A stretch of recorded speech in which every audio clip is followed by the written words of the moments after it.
আমাকে ডুবাইছে, আপনাকে ডুবাইছে, ফারাক্কাবাদ ছাড়ছে, আমাদের মুসলমান জাতিকে বারবার অপমান করতেছে। সেই দেশটার নাম হচ্ছে ইন্ডিয়া। আর এই ইন্ডিয়ার সাথে আমরা কোনো ধরনের ব্যবসা করব না বলে শপথ নিয়েছিলাম। আজ থেকে মাসও হয় নাই, এখনো 1 মাস হয় নাই। আমরা শপথ নিয়েছিলাম যে ইন্ডিয়াতে কোনো ইলিশ পাঠাবো না। আমরা শপথ নিয়েছিলাম, কিন্তু আজকে 1 মাস পার হয় নাই, এর মধ্যে রাজনীতি শুরু হয়ে গেছে। এর মধ্যে টনের উপর টন, টনের উপর টন ইলিশ ইন্ডিয়াতে পাঠানো হচ্ছে। যে ইলিশ বাংলাদেশে 2200 টাকা 1600 টাকা দিয়ে কিনতে হয়, সেই ইলিশ ইন্ডিয়াতে কিনে 300 টাকা 400 টাকা 500 টাকা করে। কেন?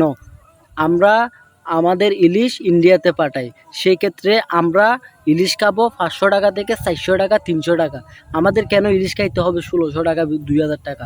আর ওরা কেন ইলিশ খাচ্ছে 400 টাকা 500 টাকা? ইলিশটা তো আমাদের। এই রাজনীতি আমাদেরকে কুত্তা বানায় ফেলছে, এই রাজনীতি আমাদেরকে কুত্তা বানায় ফেলছে। একটা রুটি দেয় আমাদেরকে, ওই রুটিটার সামান্যটুকু আমরা খাই, এরপরে ওই রুটির বাকি যা অংশ থাকে এটা হচ্ছে অনেক বড় অংশ, আর আমাদেরকে যেটা দেয় সেটা হচ্ছে ছোট্ট একটা অংশ। এই বড় অংশটা সব সময় খাই ইন্ডিয়া, আর ওই ছোট অংশটা খাই আমরা। এই হচ্ছে আমরা বাঙালি। আমাদেরকে বারবার হুমকি দামকি, এই বাঙালিকে ছোট বাঙালি বলে অপমান, তারপর এই বাংলাদেশকে 10 মিনিটের মধ্যে উড়াই দিতে পারবে সেরকম অপমান। এত কিছুর পরেও যদি তোমরা ইলিশ পাঠাও, তাইলে কি ভাই, তোমরা কি মানুষ? তোমরা তো রাজনীতি শুরু করে দিছো না এখানে। যদি এই প্রশ্নটা জিজ্ঞেস করতে যাই, তাইলে ওরা বলবে যে আমরা রেমিটেন্স আনতেছি ইন্ডিয়া থেকে। যাও, মানলাম রেমিটেন্স আনতেছো ইন্ডিয়া থেকে। কিরে ভাই, রেমিটেন্স কি ইলিশ পাঠাইয়া আনতে হবে? রেমিটেন্স কি শুধু ইন্ডিয়া থেকে আসতে হবে? রেমিটেন্স কি আর কোথা থেকে আসে না? হাজার হাজার প্রবাসী আছে, হাজার হাজার প্রবাসী আছে। এরা যে রেমিটেন্সগুলো পাঠাচ্ছে, এগুলা যদি সঠিক নিয়মে যদি একটা বছর ব্যবহার করতে পারেন, তাহলে বাংলাদেশের অর্থনীতি কোথায় থেকে কোথায় চলে যাবে জানেন?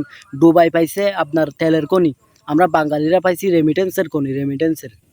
তারপর আমরা বাঙালিরা অন্য দেশের কাছে হাত পাতি, ভিক্ষা করি। আমাদের বাঙালির কি কখনো শিক্ষা হবে না?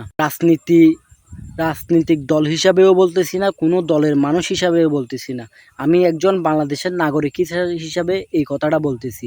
আমরা ইন্ডিয়ার সাথে সম্পর্ক রাখতে চাই না। ইন্ডিয়া যেদিন আমাদের সাথে সম্পর্ক ভালো করবে, যেদিন তারা আমাদের সাথে সঠিক ব্যবহার করবে, যেদিন উচ্চ জায়গায় আমাদেরকে, উচ্চ স্থানে আমাদের সম্মানটা আমাদেরকে ফিরাই দিবে, ঠিক সেদিন আমাদের সাথে ইন্ডিয়ার সাথে সম্পর্ক সুন্দর হবে। এর আগে আমাদেরকে যদি সম্মান না দেয় তারা, আমাদেরকে যদি চোখে না দেখে তারা, তাদের সাথে আমাদের কোনো লেনদেন নাই, কোনো হিসাব নাই, কোনো সম্পর্ক নাই।